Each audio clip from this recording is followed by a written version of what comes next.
Hi, everyone. I'm Barbara Alforce with ICF Colorado's education team, and I'm here today with John Ramstead, who's going to be doing our chapter meeting for the month of April.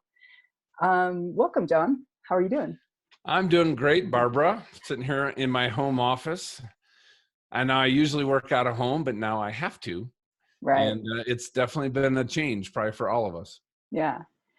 Yeah. So we'd be interested to hear a little bit about what brought you to coaching.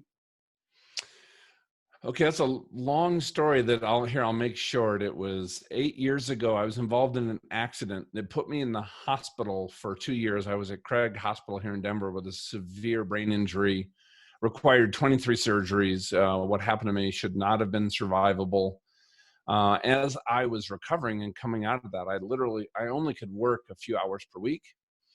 And I was sitting there in my bed going, what is next for me? I can't go back. I was running a company prior to that. And I felt like I just wanted to use the rest of my life to help other people succeed, whether it was in their relationships or in business or with their faith, whatever it happened to be.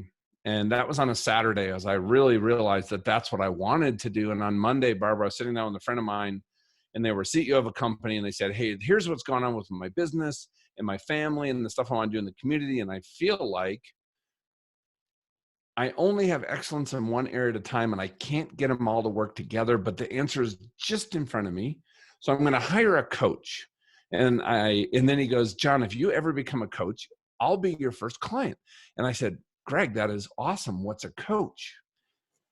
And that's how it all started. And then if some of you might know Stephen McGee, he's the only coach I knew. I reached out to Stephen, and that started a long conversation. And then I went through coach training, and Stephen was my mentor coach. And then we've built a large coaching business that's now all over the world in the last 5-6 years.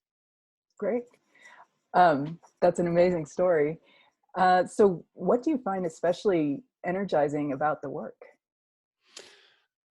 Oh, my absolute favorite thing, and maybe we can all relate to this, or it could be different, but man, it's just seeing that new learning in somebody where there's that all of a sudden they realize that they need to make a change, that making that change is going to get them different results. And then they're willing to take the courage, kind of working together, partnering, and actually moving toward that change, and then seeing them get those results. I love being a coach because I honestly think it's one of the most powerful forces for good and good work that we have in our society today, bar none.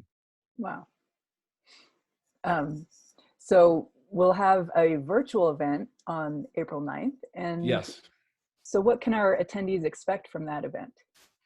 Well, we're going to be focusing on two competencies that I think are really important, especially in the times that we find ourselves in now. And the first one is our coaching presence. I think the temptation for us to maybe kind of be drawn in or be hooked because we are going through such similar situations to our clients. Mm. But there's so much. We're going to talk about our coaching presence, right? And I think one of the challenge is in really maintaining a strong presence that the client really takes some power and strength from is how we react when there's a lot of ambiguity and uncertainty in our client's world, especially as they're trying to make decisions. And that's an area that I personally have really had to work hard in just through my coaching career. So we're going to really be talking about coaching presence, both how to do it well, but what does it look like in times of ambiguity, and also direct communication. This is a time for us, I think, as we're experiencing our client, there's a concept called immediacy, which is really sharing with somebody how you're experiencing them as they're trying to make decisions, as they're processing what's going on in their world. How do you effectively use metaphors and reframing? I'm going to try to give you a way that I have found that has really been helpful with my clients. Wonderful. So what will people take away with them? Well, here's my hope. Whenever I go to a training like this, I'm always looking to get those one or two things that I can actually go the next time I'm with a client that I remembered, I wrote down, it helped me do gooder. How's that? That's a technical term, right? So my goal is to help you be gooder by giving you just one or two things that are really kind of concrete and practical that you could write down and bring into your next coaching session with your client. Perfect. I know everyone is really excited about the event, and we'll see everybody on April 9th. If you haven't signed up, go to the ICF Colorado website under events, and I think it still says 6 to 8:30, so that will be updated. But go ahead and sign up. Thank you, everyone.